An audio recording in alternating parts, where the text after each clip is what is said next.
বিভূতিভূষণ বন্দ্যোপাধ্যায়ের গল্পগুলো পড়ছি।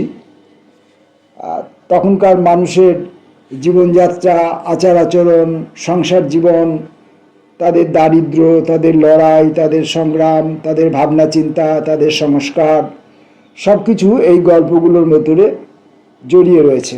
অর্থাৎ এই গল্পগুলো পড়লে আমরা আমাদের পূর্বপুরুষ, তৎপূর্বপুরুষদের সম্পর্কে, তাদের জীবনযাত্রা সম্পর্কে অবহিত হতে পারছি। আজকের গল্পটির নাম পুঁই মাচা।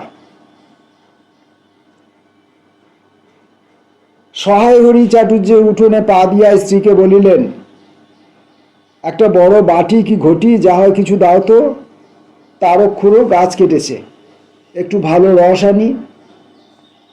স্ত্রী অন্নপূর্ণা ঘরের দাওয়ায় বসিয়া শীতকালের সকালবেলা নারিকেল তেলের বোতলে ঝাঁটার কাঠি পুড়িয়া দুই আঙুলের সাহায্যে ঝাঁটার কাঠিলগ্ন জমানো তৈলটুকু সংগ্রহ করিয়া চুলে মাখাইতেছিলেন। স্বামীকে দেখিয়া তাড়াতাড়ি গায়ের কাপড় একটু টানিয়া দিলেন মাত্র, কিন্তু বাটি কি ঘটি বাহির করিয়া দিবার জন্য বিন্দুমাত্র আগ্রহ তো দেখালেনই না, এমনকি বিশেষ কোনো কথাও বলিলেন না। সহায় হরি অগ্রবর্তী হইয়া বলিলেন, কি হয়েছে, বসে রইলে যে, দাও না একটা ঘটি। খেন্তি টেন্তি সব কোথায় গেল এরা, তুমি তেল মেখে বুঝি ছোঁবে না? অন্নপূর্ণা তেলের বোতলটি সরাইয়া স্বামীর দিকে খানিকক্ষণ চাহিয়া রইলেন। পরে অত্যন্ত শান্ত সুরে জিজ্ঞাসা করিলেন, তুমি মনে মনে কি ঠাউরেছ বলতে পারো? স্ত্রীর অতিরিক্ত রকমের শান্ত সুরে সহায় হরির মনে ভীতির সঞ্চার হইল। ইহা যে ঝড়ের অব্যবহিত পূর্বের আকাশের স্থির ভাবমাত্র, তাহা বুঝিয়া তিনি মরিয়া হইয়া ঝড়ের প্রতীক্ষায় রহিলেন। একটু আমতা আমতা করিয়া কহিলেন, কেন, কি আবার?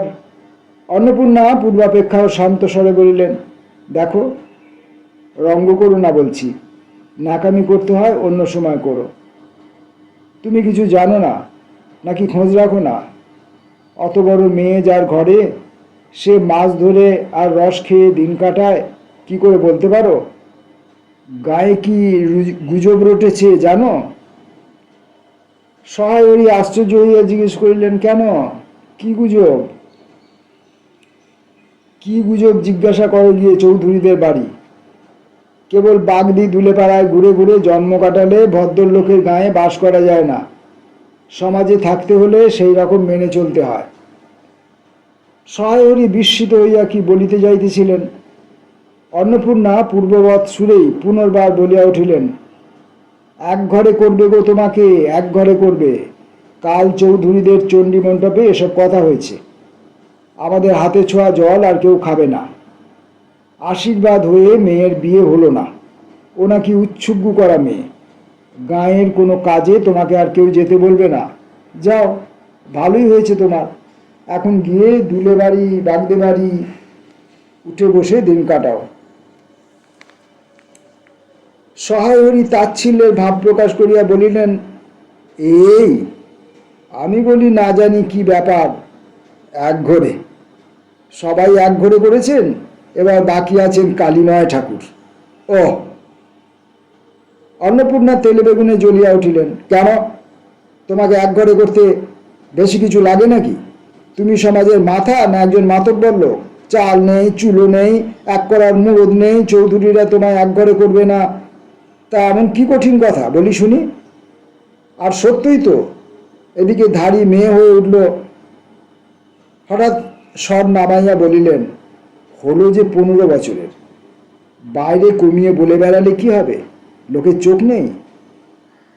পুনরায় গলা উঠাইয়া বলিলেন, না বিয়ে দেবার গা, না কিছু করার, আমি কি যাব পাত্র ঠিক করতে? সশরীরে যতক্ষণ স্ত্রীর সম্মুখে বর্তমান থাকিবেন, স্ত্রীর গলার সুর ততক্ষণ কমিবার কোনো সম্ভাবনা নাই বুঝিয়া সহায় হরি দাওয়া হইতে তাড়াতাড়ি একটি কাঁসার বাটি উঠাইয়া লইয়া খিড়কির দুয়ার লক্ষ্য করিয়া যাত্রা করিলেন। কিন্তু খিড়কির দুয়ারের একটু এদিকে কি দেখিয়া হঠাৎ থামিয়া গেলেন। এবং আনন্দপূর্ণ স্বরে বলিলেন, এসব কী রে খেন্তিমা, এসব কোথা থেকে আনলি? ও, এই যে 14-15 বছরের একটি মেয়ে আর দুটি ছোট মেয়ে পিছনে লইয়া বাড়ি ঢুকিল।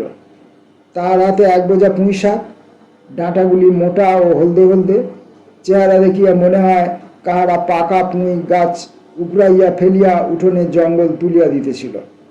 মেয়েটি তাহাদের উঠানের জঞ্জাল প্রাণপণে তুলিয়া আনিয়াছে। ছোট মেয়ে দুইটি মধ্যে একজনের হাত খালি, অপরটির হাতে গোটা 2-3 পুঁই পাতা জড়ানো কোনো দ্রব্য।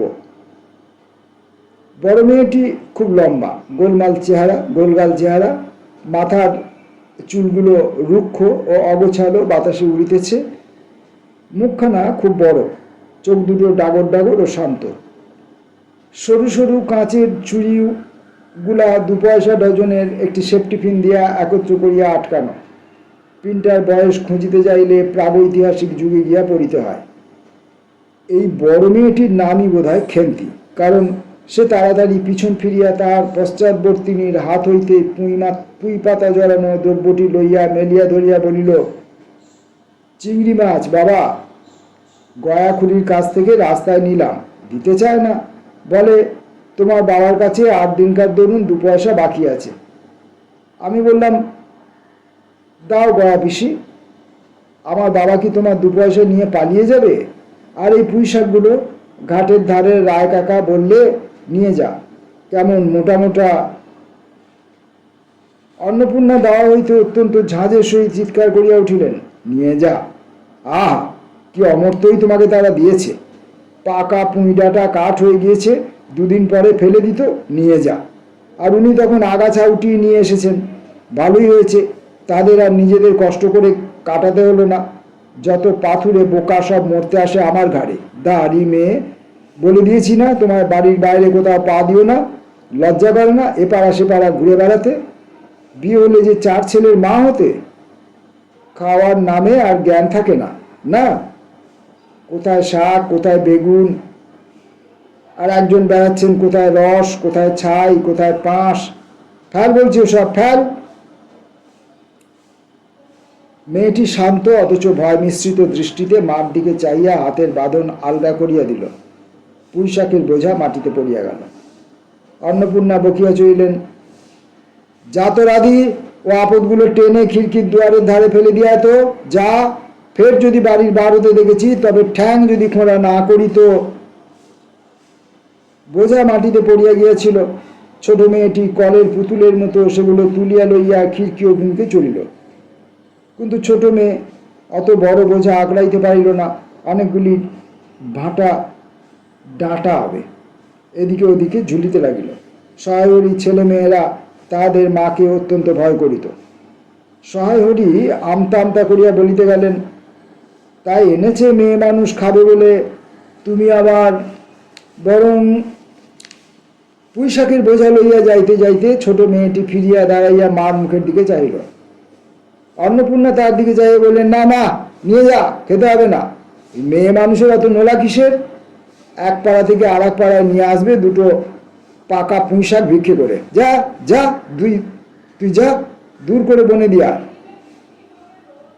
সহায়হরি বড় মেয়ের মুখের দিকে চাইয়া দেখিলেন তার চোখ দুটো জলে ভরিয়া আসিয়াছে। তার মনে বড় কষ্ট হইল, কিন্তু মেয়ের যতই স্বাদের জিনিস হোক, পুঁই শাকের পক্ষাবলম্বন করিয়া দুপুরবেলা স্ত্রীকে চটাইতে তিনি আদৌ সাহসী হইলেন না। নিঃশব্দে খিড়কি দূর দিয়া বাহির হইয়া গেলেন। বসিয়া রাঁধিতে রাঁধিতে বড় মেয়ের মুখের কাতর দৃষ্টি স্মরণ পড়িবার সঙ্গে সঙ্গে অন্নপূর্ণার মনে পড়িল, গত অরন্ধনের পূর্বদিন বাড়িতে পুঁই শাক রান্নার সময় খেন্তি আবদার করিয়া বলিয়াছিল, মা, অর্ধেকগুলো কিন্তু একা আমার, অর্ধেক সব মিলে তোমাদের। বাড়িতে কেউ ছিল না। তিনি নিজে গিয়া উঠানের ও খিড়কির দোরের আশেপাশে যে ডাঁটা পড়িয়াছিল সেগুলি কুড়াইয়া লইয়া আসিলেন। বাকিগুলো কুড়ানো যায় না, ডোবার ধারের ছাই গাদায় পড়িয়া গিয়াছে। কুঁচো চিংড়ি দিয়া এইরূপে চুপি চুপি পুঁই শাকের তরকারি রাঁধিলেন। দুপুরবেলা খেন্তি পাতে পুঁই শাকের চচ্চড়ি দেখিয়া বিস্ময় ও আনন্দপূর্ণ ডাগর চোখে মায়ের দিকে ভয়ে ভয়ে চাহিল। 2-1 বার এদিক ওদিক ঘুরিয়া আসিতেই অন্নপূর্ণা দেখিলেন উক্ত পুঁইশাকের এক টুকরাও তাহার পাতে পড়িয়া নাই। পুঁইশাকের উপর তাহার এই মেয়েটির কিরূপ লোভ তাহা তিনি জানিতেন। জিজ্ঞাসা করিলেন, কিরে খেন্তি, আর একটু চচ্চড়ি দি? খেন্তি তৎক্ষণাৎ ঘাড় নাড়িয়া এ আনন্দজনক প্রস্তাব সমর্থন করিল। কি ভাবিয়া অন্নপূর্ণার চোখে জল আসিল। চাপিতে গিয়া তিনি উঁচু করিয়া চালের বাতায় গোঁজা ডালা হইতে শুকনা লঙ্কা পাড়িতে লাগিলেন।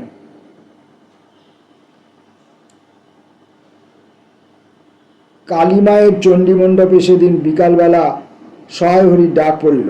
সংক্ষিপ্ত ভূমিকা ফাঁদিবার পর কালীমায় উত্তেজিত স্বরে বলিলেন, সেসব দিন কি আর আছে ভায়া? এই ধরো কেষ্ট মুখুজ্জে, স্বভাব নইলে পাত্র দেব না, স্বভাব নইলে পাত্র দেব না করে কি কাণ্ডটাই না করলে। অবশেষে কিনা হরির ছেলেটাকে ধরে পড়ে মেয়ের বিয়ে দেয়, তবে রক্ষে। তার কি স্বভাব রাম বলো, 6-7 পুরুষে ভঙ্গ, পচা ক্ষত্রিয়। পরে নরম সুর করিয়া বললেন, তা সমাজের সেসব শাসনের দিন কি আর আছে? দিন দিন চলে যাচ্ছে। বেশি দূর যায় কেন? এই যে তোমার মেয়েটি 13 বছরের। সহায় হরি বাধা দিয়া বলিতে গেলেন, এই শ্রাবণে 13। আহা হা হা, 13 আর 16 তফাৎ কিসে শুনি? 13 আর 16 তফাৎটা কিসের? আর সে 13ই হোক, চাই 16ই হোক, চাই 50ই হোক, তাতে আমাদের দরকার নেই। সে তোমার হিসেব তোমার কাছে। কিন্তু পাত্রর আশীর্বাদ হয়ে গেল, তুমি বেঁকে বসলে কি জন্যে শুনি? ও তো একরকম উৎসুগ্গ করা মেয়ে। আশীর্বাদ হওয়াও যা, বিয়ে হওয়াও তা। 7 পাকের যা বাকি, এই তো।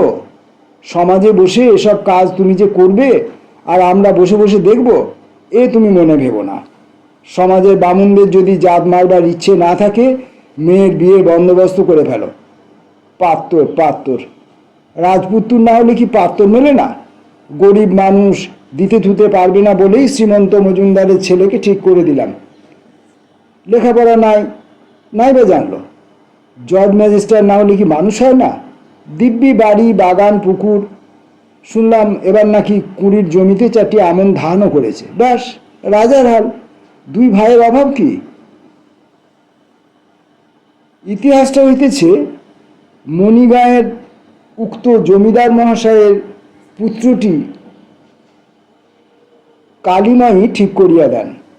কেন কালীমায়ের মাথা ব্যথা করিয়া সহায় হরির মেয়ের বিয়ের সম্বন্ধ মজুমদার মহাশয়ের ছেলের সঙ্গে ঠিক করিতে গেলেন, তাহার কারণ নির্দেশ করিতে যাইয়া কেউ কেউ বলেন যে কালীমায় নাকি মজুমদার মহাশয়ের কাছে অনেক টাকা ধারেন, অনেক দিনের সুদ পর্যন্ত বাকি, শীঘ্র নালিশ হইবে ইত্যাদি।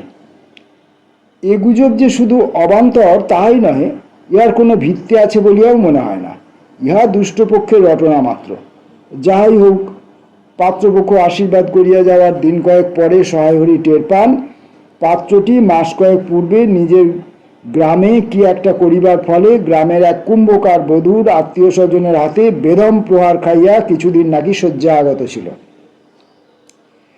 এরকম পাত্রে মেয়ে দিবার প্রস্তাব মনোপুত না হওয়ায় সহায় হরি সে সম্বন্ধ ভাঙিয়া দেন।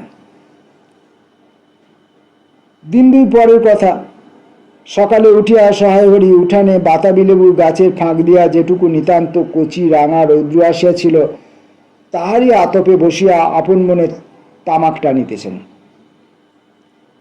বড় মেয়ে খেন্তি আসিয়া চুপি চুপি বলিল, বাবা যাবে না? মা ঘাটে গেল।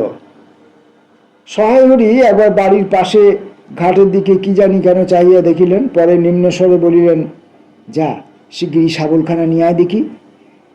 কথা শেষ করিয়া তিনি উৎকণ্ঠার সহিত জোরে জোরে তামাক টানিতে লাগিলেন এবং পুনরায় একবার কি জানি কেন খিড়কির দিকে সতর্ক দৃষ্টি নিক্ষেপ করিলেন। ইতিমধ্যে প্রকাণ্ড ভারী একটা লোহার শাবল 2 হাত দিয়া আঁকড়াইয়া ধরিয়া খেন্তি আসিয়া পড়িল। তৎপরে পিতা পুত্রীতে সন্তর্পণে সম্মুখের দরজা দিয়া বাহির হইয়া গেল। ইহাদের ভাব দেখিয়া মনে হইতেছিল ইহারা কাহারও ঘরে শীত কাটিবার উদ্দেশ্যে চলিতেছে। অন্নপূর্ণা স্নান করিয়া সবে কাপড় ছাড়িয়া উনুন ধরাইবা জোগাড় করিতেছেন। মুকুজ্জে বাড়ির ছোট মেয়ে খুকি দুর্গা আসিয়া বলিল, খুড়িমা, মা বলে দিলে খুড়িমাকে গিয়ে বল, মা ছোবে না, তুমি আমাদের নবান্নটা মেখে আর ইতুর ঘরগুলো বাট করে দিয়ে যাবে। মুকুজ্জে বাড়ি ওপাড়ার যাইবার বাঁ ধারের এক জায়গায় শ্যাওড়া, বনভাট, রাংচিতা, বনচালতা গাছের ঘন বন। শীতের সকালে এক প্রকার লতা পাতার ঘন গন্ধ বন হইতে বাহির হইতেছিল। একটা লেজ ঝাড়া হলদে পাখি আমড়া গাছের এডাল ওডাল হইতে যাইতেছে। দুর্গা আঙুল দেখাইয়া বলিল, খুড়িমা খুড়িমা, ওই যে কেমন পাখিটা। পাখি দেখিতে গিয়া অন্নপূর্ণা কিন্তু আর একটা জিনিস লক্ষ্য করিলেন। ঘন বনটার মধ্যে কোথায় এতক্ষণ খুব খুব করিয়া একটা আওয়াজ হইতেছিল। কে যেন কি খুঁড়িতেছে। দুর্গার কথা পরেই হঠাৎ সেটা বন্ধ হইয়া গেল। অন্নপূর্ণা সেখানে খানিকক্ষণ থমকাইয়া দাঁড়াইলেন, পরে চলিতে আরম্ভ করিলেন। কাজ করিয়া ফিরিতে অন্নপূর্ণার কিছু বিলম্ব হইল। বাড়ি ফিরিয়া দেখিলেন খেন্তি উঠানে রৌদ্রে বসিয়া তেলের বাটির সম্মুখে লইয়া খোঁপা খুলিতেছে। তিনি তীক্ষ্ণ দৃষ্টিতে মেয়ের দিকে চাহিয়া দেখিয়া রান্নাঘরে গিয়া উনুন ধরাইবার উদ্যোগ করিতে লাগিলেন। মেয়েকে বলিলেন, এখনো নাইতে যাসনি রে? কোথায় ছিলে এতক্ষণ? খেন্তি স্নান করিতে যাইবার একটুখানি পরেই সহায় হরি সোৎসাহে 15-16 সের ভারী একটা মেটে আলু ঘাড়ে করিয়া কোথা হইতে আসিয়া উপস্থিত হইলেন এবং সম্মুখে স্ত্রীকে দেখিয়া কৈফিয়তের দৃষ্টিতে সেই দিকে চাহিয়াই বলিয়া উঠিলেন, ওই ওপাড়ার মহাশা চৌকিদার রোজই বলে, কর্তা ঠাকুর, তোমার বাপ থাকতে তবু মাসে মাসে এদিকে আমাদের পাড়ায় ধুলো পড়তো, পায়ের ধুলো পড়তো, তা আজকাল তো আর তোমরা আসো না। এই বেড়ার গায়ে মেটে আলু করে রেখেছি, তা দা ঠাকুর বরং। অন্নপূর্ণা স্থির দৃষ্টিতে স্বামীর দিকে চাইয়া বলিলেন, বরজপোতার বনের মধ্যে বসে খানিক আগে কি করছিলে শুনি? সহায়রী অবাক হইয়া বলিলেন, আমি? না, আমি কখনো না। এই তো আমি। সহায়হরির ভাব দেখিয়া মনে হইতেছিল তিনি এইমাত্র আকাশ হইতে পড়িতেছেন। অন্নপূর্ণা পূর্বের মতো স্থির দৃষ্টিতে স্বামীর দিকে চাইয়া বলিলেন, চুরি তো করবেই, 3 কাল গিয়েছে, 1 কাল আছে, মিথ্যে কথাগুলো আর এখন বলো না। আমি সব জানি। মনে ভেবেছিলে আপদ ঘাটে গিয়েছে আর কি। দুর্গার মা ডেকে পাঠিয়েছিল, ওপাড়ায় যাচ্ছি, শুনলাম বরজপাতার বনের মধ্যে কী সব খুব খুব শব্দ। তখনই আমি বুঝতে পেরেছি। সাড়া পেয়ে শব্দ বন্ধ হয়ে গেল। যেই আবার খানিক দূর গেলাম, আবার দেখি শব্দ। তোমার তো ইহকালও নেই, পরকালও নেই। চুরি করতে, ডাকাতি করতে যা ইচ্ছে হয় করো, কিন্তু মেয়েটাকে এর মধ্যে নিয়ে গিয়ে ওর মাথা খাওয়া কিসের জন্যে? সহায়হরি হাত নাড়িয়া বরজপোতায় তাহার উপস্থিতি থাকার বিরুদ্ধে কতগুলি প্রমাণ উত্থাপন করিবার চেষ্টা করিতে গেলেন, কিন্তু স্ত্রীর চোখের দৃষ্টির সামনে তাহার বেশি কথা জোগাইল না। কথিত উক্তিগুলির মধ্যে কোনো পূর্বাপর্য সম্বন্ধ খুঁজিয়া পাওয়া গেল না। আধ ঘন্টা পরে খেন্তি স্নান সারিয়া বাড়ি ঢুকিল। সম্মুখস্থ মেটে আলুর দিকে একবার আর চোখে চাহিয়াই নিরীহ মুখে উঠানের আলনায় অত্যন্ত মনোযোগের সহিত কাপড় মেলিয়া দিতেছিল। অন্নপূর্ণা ডাকিলেন, খেন্তি, এদিকে একবার আয় তো, শুনে যা। মায়ের ডাক শুনিয়া খেন্তির মুখ শুকাইয়া গেল। সে ইতস্তত করিতে করিতে মার নিকট আসিলে তিনি জিজ্ঞাসা করিলেন, এই মেটে আলুটা দুজনে মিলে তুলে এনেছিস না? খেন্তি মার মুখের দিকে একটুখানি চাহিয়া থাকিয়া একবার ভূপতিত মেটে আলুটার দিকে চাইল, পরে পুনরায় মার মুখের দিকে চাইল এবং সঙ্গে সঙ্গে ক্ষিপ্র দৃষ্টিতে একবার বাড়ির সম্মুখস্থ বাঁশঝাড়ের মাথার দিকেও চাহিয়া লইল। তাহার কপালে বিন্দু বিন্দু ঘাম দেখা দিল, কিন্তু মুখ দিয়া কথা বাহির হইল না। অন্নপূর্ণা কড়া সুরে বলিলেন, কথা বলছিস না যে বড়? এই মেটে আলু তুই এনেছিস কি না? খেন্তি বিপন্ন চোখে মার মুখের দিকেই চাহিয়াছিল। উত্তর দিল, হ্যাঁ। অন্নপূর্ণা তেলের অগ্নি জ্বলিয়া উঠিলেন, পাজি, আজ তোমার পিঠে আমি আস্ত কাঠের চেলা ভাঙবো, তবে ছাড়বো। বরজপোতার বনে গিয়েছ মেটে আলু চুরি করতে, সমস্ত মেয়ে বিয়ের যুগী হয়ে গেছে কোনকালে, সেই একবেলা বিজন বন, তার মধ্যে দিনে দুপুরে বাঘ লুকিয়ে থাকে, তার মধ্যে থেকে পরের আলু নিয়ে এলে তুলে বাঁচাতো। যদি গোসাইরা চৌকিদাররা ডেকে তোমায় ধরিয়ে দেয়, কোন শ্বশুর এসে তোমায় বাঁচাতো? আমার জোটে খাবো, না জোটে খাবো না, তা বলে পরের জিনিসে হাত? এ মেয়ে নিয়ে আমি কি করব মা? দুদিন 3 দিন পরে একদিন বৈকালে ধুলামাটি মাখা হাতে খেন্তি মাকে আসিয়া বলিল, মা মা দেখবে এসো। অন্নপূর্ণা গিয়া দেখিলেন ভাঙা পাঁচিলের ধারে যে ছোট খোলা জমিতে কতগুলো পাথরকুচি ও কণ্টিকারি জঙ্গল হইয়াছিল। খেন্তি ছোট বোনটিকে লইয়া সেখানে মহা উৎসাহে তরকারির আওলাদ করিবার আয়োজন করিতেছে এবং ভবিষ্যম্ভাবী নানাবিধ কাল্পনিক ফলমূলের অগ্রদূত স্বরূপ বর্তমানে কেবল একটিমাত্র শীর্ণকায় পুঁইশাকের চারা কাপড়ের ফালি গ্রন্থিবন্ধনে বদ্ধ হইয়া ফাঁসি হইয়া যাওয়া আসামির মতো ঊর্ধ্বমুখে একখণ্ড শুষ্ক কঞ্চির গায়ে ঝুলিয়া রইয়াছে। ফলমূলাদির অবশিষ্টগুলি আপাতত তাহার বড় মেয়ের মস্তিষ্কের মধ্যে অবস্থিতি করিতেছে। দিনের বেলায় এখনো বাহির, দিনের আলোয় এখনো বাহির হয় নাই। অন্নপূর্ণা হাসিয়া বলিলেন, দূর পাগলি, এখন পুঁইডাটার চারা পোতে কখনো? বর্ষাকালে পুঁততে হয়, এখন যে জল না পেয়ে মরে যাবে। খেন্তি বলিল, কেন? আমি রোজ জল ঢালব।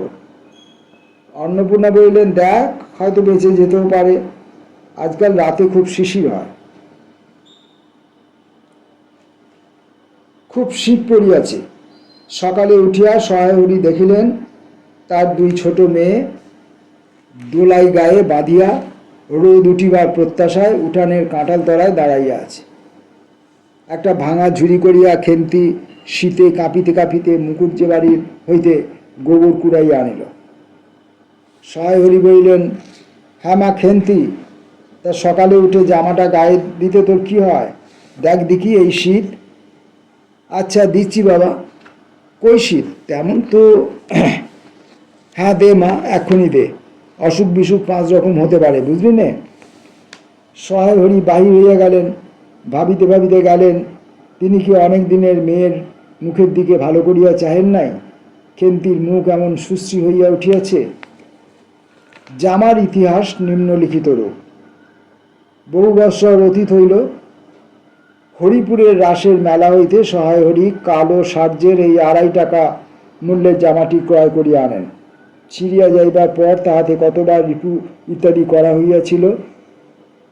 সম্প্রতি গত বৎসর হইতে খেন্তির স্বাস্থ্যোন্নতি হওয়ার দরুন জামাটি তার গায়ে হয় না। সংসারের এসব খোঁজ সহায়হরি কখনো রাখিতেন না। জামার বর্তমান অবস্থা অন্নপূর্ণারও জানা ছিল না। খেন্তির নিজস্ব ভাঙা টিনের তরঙ্গের মধ্যেই উহা থাকিত। পৌষ সংক্রান্তি। সন্ধেবেলা অন্নপূর্ণা একটা কাশিতে চালের গুঁড়া, ময়দা ও গুড় দিয়া চটকাইতেছিলেন। একটি ছোট বাটিতে 1 বাটি তেল। খেন্তি কুড়ুনির নিচে একটা কলার পাতা পাড়িয়া 1 মালা নারিকেল কুড়িতেছে। অন্নপূর্ণা প্রথমে খেন্তির সাহায্য লইতে স্বীকৃত হন নাই, কারণ সে যেখানে সেখানে বসে, বনে বাজারে ঘুরে ফেরে, তার কাপড় চোপড় স্বাস্থ্যসম্মত ও সূচি নয়। অবশেষে খেন্তি নিতান্ত ধরিয়া পড়ায় হাত পা ধোয়াইয়া শুদ্ধ কাপড় পরাইয়া তাহাকে বর্তমান পদে নিযুক্ত করিয়াছেন। ময়দার গোলা মাখা শেষ হইলে অন্নপূর্ণা উঠোনে খোলা চাপাইতে যাইতেছেন। ছোট মেয়ে রাধা হঠাৎ ডান হাত পাতিয়া বলিল, মা ওই একটু। অন্নপূর্ণা বড় গামলাটা হইতে একটুখানি গোলা তুলিয়া হাতের আঙুল 5টি দ্বারা একটি বিশেষ মুদ্রা রচনা করিয়া সেটুকু রাধার প্রসারিত হাতের উপর দিলেন। মেজ মেয়ে পুঁটি অমনি ডান হাতখানা কাপড়ে তাড়াতাড়ি মুছিয়া লইয়া মার সামনে পাতিয়া বলিল, মা আমায় একটু। খেন্তি সূচিবস্ত্রে নারিকেল কুড়িতে কুড়িতে লুব্ধ নেত্রে মধ্যে মধ্যে এদিক ওদিকে চাহিতেছিল। এই সময় খাইতে যাওয়ায় মা পাছে বকে, সেই ভয়ে চুপ করিয়া রইল। অন্নপূর্ণা বলিলেন, দেখি নিয়ে আয় খেন্তি ওই নারকেলের মালাটা, ওতে তোর জন্য একটু রাখি। খেন্তি ক্ষিপ্র হস্তে নারিকেলের উপর মালাখানা তাহাতে যাহাতে ফুটা নাই সেইখানা সরাইয়া দিল। অন্নপূর্ণা তাহাতে একটু বেশি করিয়া গোলা ঢালিয়া দিলেন। মেজো মেয়ে পুঁটি বলিল, জ্যাঠাইমারা অনেকখানি দুধ নিয়েছে, রাঙা দিদির ক্ষীর তৈরি করছিল, ওদের অনেক রকম হবে। খেন্তি মুখ তুলিয়া বলিল, এবেলা আবার হবে নাকি? ওরা তো ওবেলা ব্রাহ্মণ নেমন্তন্ন করেছিল, সুরেশ কাকাকে আর ও পাড়ার তিনুর বাবাকে। ওবেলা তো পায়েস, ঝোল, পুলি, মুক্তক্তি এসব হয়েছে। পুটি জিজ্ঞাসা করিল, হ্যাঁ মা, ক্ষীর নইলে নাকি পাটিসাপটা হয় না? খেঁদি বলছিল, ক্ষীরের পুর না হলে নাকি পাটিসাপটা না হয়। আমি বললাম, কেন? আমার মা তো শুধু নারকেলের ছাই দিয়ে করে, সে তো কেমন লাগে। অন্নপূর্ণা বেগুনের মোটা একটুখানি তেল লইয়া খোলায় মাখাইতে মাখাইতে প্রশ্নের সদুত্তর খুঁজিতে লাগিলেন। খেন্তি বলিল, খেদির ওইসব কথা। খেদির মা তো ভারী পিঠে করেন কি না? ক্ষীরের পুর দিয়ে ঘিয়ে ভাজলেই কি আর পিঠে হলো? সেদিন জামাই এলে ওদের বাড়িতে দেখতে গেলুম কি না, তাই খুড়িমা দুখানা পাটিসাপটা খেতে দিলে। ও মা, কেমন একটা ধরা ধরা গন্ধ! আর মার পিঠেতে কখনো গন্ধ পাওয়া যায়? পাটিসাপটায় ক্ষীর দিলে ছাই খেতে হয়। বেপরোয়াভাবে উপরোক্ত উক্তি শেষ করিয়া খেন্তি মার চোখের দিকে চাহিয়া জিজ্ঞাসা করিল, মা, নারকেল কোড়া একটু নেব? অন্নপূর্ণা বললেন, নে, কিন্তু এখানে বসে খাস নে, মুখ থেকে পড়বে না কি হবে, যা ওইদিকে যা। খেন্তি নারকেলের মালা এক থাবড়া কোড়া তুলিয়া লইয়া একটু দূরে গিয়া খাইতে লাগিল। মুখ যদি মনের দর্পণ স্বরূপ হয়, তবে খেন্তির মুখ দেখিয়া সন্দেহের কোনো কারণ থাকিতে পারে না যে সে অত্যন্ত মানসিক তৃপ্তি অনুভব করিতেছে। ঘণ্টাখানেক পরে অন্নপূর্ণা বলিলেন, ওরে, তোরা সব এক এক টুকরো পাতা পেরে বস দেখি, গরম গরম দি। খেন্তি জল ধোয়া ভাত আছে ওবেলার, বার করে নিয়ে আয়। খেন্তির নিকট অন্নপূর্ণার এ প্রস্তাব যে খুব মনোপুত হইল না, তাহা তাহার মুখ দেখিয়া বোঝা গেল। পুঁটি বলিল, মা, বড়দি পিঠেই খাক, ভালোবাসে, ভাত বরং থাকুক, আমরা কাল সকালে খাবো। খান কয়েক খাইবার পরেই ছোট মেয়ে রাধা আর খাইতে চাইল না, সে নাকি অধিক মিষ্টি খাইতে পারে না। সকলের খাওয়া শেষ হইয়া গেলেও খেন্তি তখনও খাইতেছে। সে মুখ বুঝিয়া শান্তভাবে খায়, বড় একটা কথা কহে না। অন্নপূর্ণা দেখিলেন সে কম করিয়াও 18-19 খানা খাইয়াছে। জিজ্ঞাসা করিলেন, খেন্তি, আর নিবি? খেন্তি খাইতে খাইতে শান্তভাবে সম্মতিসূচক ঘাট নাড়িল। অন্নপূর্ণা তাহাকে আরও খান কয়েক দিলেন। খেন্তির মুখ চোখ ঈষৎ উজ্জ্বল দেখাইল, হাসি ভরা চোখে মার দিকে চাহিয়া বলিল, বেশ খেতে হয়েছে মা, ওই যে তুমি কেমন ফেনিয়ে নেও না, ওতেই কিন্তু। সে পুনরায় খাইতে লাগিল। অন্নপূর্ণা হাতা খুন্তি চুলি তুলিতে তুলিতে সস্নেহে তার এই শান্ত নিরীহ একটু অধিক মাত্রায় ভোজনপটু মেয়েটির দিকে চাহিয়া রইলেন। মনে মনে ভাবিলেন, খেন্তি আমার যার ঘরে যাবে তাদের অনেক সুখ দেবে। এমন ভালো মানুষ, কাজকর্মে বকো, মারো, গাল দাও, টু শব্দটি মুখে নেই, উঁচু কথা কখনো কেউ শোনেনি। বৈশাখ মাসের প্রথমে সহায় হরির এক দূর সম্পর্কীয় আত্মীয়ের ঘটকালিতে খেন্তির বিবাহ হইয়া গেল। দ্বিতীয় পক্ষে বিবাহ করিলেও পাত্রটির বয়স 40-এর খুব বেশি কোনো মতেই হইবে না। তবু প্রথমে এখানে অন্নপূর্ণা আদৌ ইচ্ছুক ছিলেন না, কিন্তু পাত্রটি সঙ্গতি সম্পন্ন, শহর অঞ্চলে বাড়ি, সিলেট চুন ইটের ব্যবসায় 2 পয়সা নাকি করিয়াছে। এরকম পাত্র হঠাৎ মেলাও বড় দুর্ঘটনা কিনা। জামাইয়ের বয়স একটু বেশি। প্রথমে অন্নপূর্ণা জামাইয়ের সম্মুখে বাহির হইতে একটু সংকোচ বোধ করিতেছিলেন। পরে পাছে খেন্তির মনে কষ্ট হয়, এই জন্য বরণের সময় তিনি খেন্তির সুপুষ্ট হস্তখানি ধরিয়া জামাইয়ের হাতে তুলিয়া দিলেন। চোখের জলে তাহার গলা বন্ধ হইয়া আসিল, কিছু বলিতে পারিলেন না। বাড়ির বাইরে হইয়া আমলকিতলায় বেহারারা সুবিধা করিয়া লইবার জন্য বরের পালকি একবার নামাইল। অন্নপূর্ণা চাহিয়া দেখিলেন বেড়ার ধারের নীল রঙের মেদি ফুলের গুচ্ছগুলি সেখানে নত হইয়াছে। খেন্তির কম দামের বালুচরের রাঙা চেরির আধখানা পালকির বাহির হইতে সেখানে লুটিতেছে। তার এই অত্যন্ত অগোছালো নিতান্ত নিরীহ একটু অধিক মাত্রায় ভোজনপটু মেয়েটিকে পরের ঘরে অপরিচিত মহলে পাঠাইতে তার বুক উদ্বেল হইয়া উঠিতেছিল। খেন্তি কি অপরে ঠিক বুঝবে? যাইবার সময় খেন্তি চোখের জলে ভাসিতে ভাসিতে সান্ত্বনার সুরে বলিয়াছিল, মা, আষাঢ় মাসেই আমাকে এনো, বাবাকে পাঠিয়ে দিও, 2 মাস তো। ওপাড়ার ঠান দিদি বললেন, তোর বাবা তোর বাড়ি যাবে কেন রে? আগে নাতি হোক তবে তো। খেন্তির মুখ লজ্জায় রাঙা হইয়া উঠিল। জল ভরা ডাগর চোখের উপর একটুখানি লাজুক হাসির আভা মাখাইয়া সে একগুঁয়েমে সুরে বলিল, না, যাবে না বই কি? দেখো তো কেমন না যান। ফাল্গুন চৈত্র মাসের বৈকালবেলা উঠানের মাচায় রৌদ্রে দেওয়া আমসত্ত্ব তুলিতে তুলিতে অন্নপূর্ণার মন হু হু করিত। তার অনাচারী লোভী মেয়েটি আজ বাড়িতে নাই যে। কোথাও হইতে বেড়াইয়া আসিয়া লজ্জাহীনার মতো হাতখানি পাতিয়া মিনতির সুরে অমনি বলিবে, মা, বলবো একটা কথা, ওই কোনটা ছিঁড়ে একটুখানি। 1 বছরের উপর হইয়া গিয়াছে। পুনরায় আষাঢ় মাস, বর্ষা বেশ নামিয়াছে। ঘরের দাওয়ায় বসিয়া সহায় হরি প্রতিবেশী বিষ্ণু সরকারের সহিত কথা বলিতেছিলেন। সহায় হরি তামাক সাজিতে বলিলেন, ও তুমি ধরে রাখো, ওরকম হবেই দাদা। আমাদের অবস্থার লোকের ওর চেয়ে ভালো আর কি জুটবে। বিষ্ণু সরকার তালপাতার চাটায়ের উপর উবু হইয়া বসিয়াছিলেন। দূর হইতে দেখিলে মনে হইবার কথা তিনি রুটি করিবার জন্য ময়দা চটকাইতেছেন। গলা পরিষ্কার করিয়া বলিলেন, না, সব তো, আর তাছাড়া আমি যা দেব নগদই দেব। তোমার মেয়েটির কি হয়েছিল? সহায় হরি হুঁকাটায় 5-6টি টান দিয়া কাশিতে কাশিতে বলিলেন, বসন্ত হয়েছিল শুনলাম। ব্যাপার কি দাঁড়ালো বুঝলে? মেয়ে তো কিছুতে পাঠাতে চায় না। 250 আন্দাজ টাকা বাকি ছিল। বললে, ও টাকা আগে দাও, তবে মেয়ে নিয়ে যাও। একেবারে চামার। তারপর বললাম, টাকাটা ভাড়া ক্রমে দিচ্ছি, পুজোর তত্ত্ব কম করেও 30 টাকার কম হবে না। ভেবে দেখলাম না কিনা। মেয়ে নানা নিন্দে ওঠালে। ছোট লোকের মেয়ের মতন চাল, হাওয়াতে ঘরের মতো খাই, আরও কত কি। পৌষ মাসে দেখতে গেলাম, মেয়েটাকে ফেলে দেখতে পারলাম না, বুঝলে।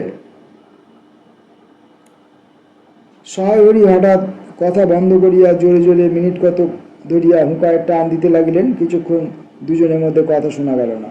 অল্পক্ষণ পরে বিষ্ণু সরকার বললেন, তারপর? আমার স্ত্রী অত্যন্ত কান্নাকাটি করাতে পৌষ মাসে দেখতে গেলাম।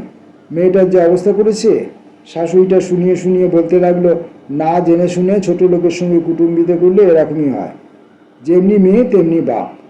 পৌষ মাসের দিন মেয়ে দেখতে এলেন শুধু হাতে। পরে বিষ্ণু সরকারের দিকে চাইয়া বলি, আমরা কি ছোট লোক কি বড় লোক, তোমার তো সরকার খুঁড়ো জানতে বাকি নেই। বলি, পরমেশ্বর চাটুর্যের নামে নীলকুঠি আমলে এ অঞ্চলে বাঘেগরুতে 1 ঘাটে জল খেয়েছে।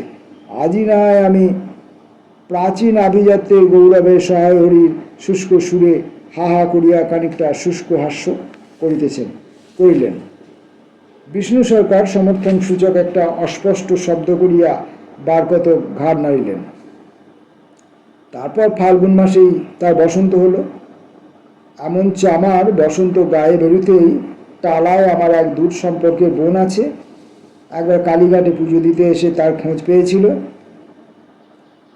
তারই ওখানে ফেলে রেখে গেল। আমার না একটা সংবাদ না কিছু। তারা আমার সংবাদ দেয়, তা আমি গিয়ে দেখতে পাওনি? না, এমনি চামার গয়নাগুলো অসুখ অবস্থাতেই গা থেকে খুলে নিয়ে তবে টালায় পাঠিয়ে দিয়েছে। যাক, তা চলো যাওয়া যাক, বেলা গেল। চার কি ঠিক করলে? পিঁপড়ে টোপে মুড়ির চার তো সুবিধা হবে না।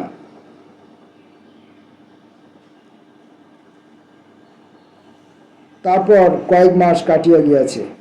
আজ আবার পৌষ পার্বণের দিন। এবার পৌষ মাসের শেষাশেষি এত শীত পড়িয়াছে যে অত্যন্ত বৃদ্ধ লোকেরাও বলা বলি করিতেছেন যে এরূপ শীত তাহারা কখনো জ্ঞানে দেখেন নাই। সন্ধ্যার সময় রান্নাঘরের মধ্যে বসিয়া অন্নপূর্ণা সরু চাকলির পিঠার জন্য চালের গুঁড়ার গোলা তৈরি করিতেছেন। পুঁটি ও রাধি উনানের পাশে বসিয়া আগুন পোহাইতেছে। রাধি বলিতেছে, আর একটু জল দিতে হবে মা, অত ঘন করে ফেললে কেন? পুঁটি বলিল, আচ্ছা মা, ওতে একটু নুন দিলে হয় না? ও মা, দেখো মা, রাধির দোলাই কোথায় ঝুলছে, এখনই ধরে উঠবে। অন্নপূর্ণা বলিয়া উঠিলেন, সরে বসো না, আগুনের ঘাড়ে গিয়ে না বসলে কি আগুন পোহানো হয় না? এদিকে আয়। গোলা তৈরি হইয়া গেল। খোলা আগুনে চড়াইয়া অন্নপূর্ণা গোলা ঢালিয়া মুচি দিয়া চাপিয়া ধরিলেন। দেখিতে দেখিতে মিঠে আঁচে পিঠা টপুরের মতো ফুলিয়া উঠিল। পুটি বলিল, মা দাও, প্রথম পিঠাখানা কানাচে সারা ষষ্ঠীকে ফেলে দিয়ে আসি। অন্নপূর্ণা বলিলেন, একা যাস নে, রাধিকে নিয়ে যা। খুব জ্যোৎস্না উঠিয়াছিল। বাড়ির পিছনে সারা গাছের ঝোপের মাথায় তেলাকুচো লতার থলো থলো সাদা ফুলের মধ্যে জ্যোৎস্না আটকাইয়া রহিয়াছে। পুঁটি ও রাধি খিড়কির দোর খুলিতেই একটা শিয়াল শুকনো পাতায় খসখস শব্দ করিতে করিতে ঘন বনের মধ্যে ছুটিয়া পলাইল। পুঁটি পিঠাখানা জোর করিয়া ছুড়িয়া ঝোপের মাথায় ফেলিয়া দিল। তারপর চারিধারে নির্জন বাঁশবনের নিস্তব্ধতায় ভয় পাইয়া ছেলে মানুষ পিছু উঠিয়া আসিয়া খিড়কির দরজার মধ্যে ঢুকিয়া পড়িয়া তাড়াতাড়ি দ্বার বন্ধ করিয়া দিল। পুঁটি ও রাধি ফিরিয়া আসিলে অন্নপূর্ণা জিজ্ঞাসা করিলেন, দিলি? পুঁটি বলিল, হ্যাঁ মা, তুমি আর বছর যেখান থেকে নেবুর চারা তুলে এনেছিলে সেখানে ফেলে দিলাম। তারপর সে রাত্রে অনেকক্ষণ কাটিয়া গেল। পিঠা করা প্রায় শেষ হইয়া আসিতেছে। রাতও তখন খুব বেশি। জ্যোৎস্নায় আলোয় বাড়ির পিছনের বনে অনেকক্ষণ ধরিয়া একটা কাঠঠোকরা পাখি ঠকর ঠকর শব্দ করিতেছিল। তাহার স্বরটাও যেন ক্রমে তন্দ্রালু হইয়া পড়িতেছে। দুই বোনের খাইবার জন্য কলার পাতা চিরিতে চিরিতে পুঁটি অন্যমনস্কভাবে হঠাৎ বলিয়া উঠিল, দিদি বড় ভালোবাসত। তিনজনেই খানিকক্ষণ নির্বাক হইয়া বসিয়া রইল। তারপর তাহাদের তিনজনেরই দৃষ্টি কেমন করিয়া আপনা আপনি উঠোনের এক কোণে আবদ্ধ হইয়া পড়িল, যেখানে বাড়ির সেই লোভী মেয়েটির লোভের স্মৃতি পাতায় পাতায় শিরায় শিরায় জড়াইয়া তাহার কত সাধের নিজের হাতে পোঁতা পুঁই গাছটি মাচা জুড়িয়া বাড়িয়া উঠিয়াছে। বর্ষার জল ও কার্তিক মাসের শিশির লইয়া কচি কচি সবুজ ডগাগুলি মাচাতে সব ধরে নাই, মাচা হইতে বাহির হইয়া দুলিতেছে সুপুষ্টু নধর প্রবর্ধমান জীবনের লাবণ্যে ভরপুর।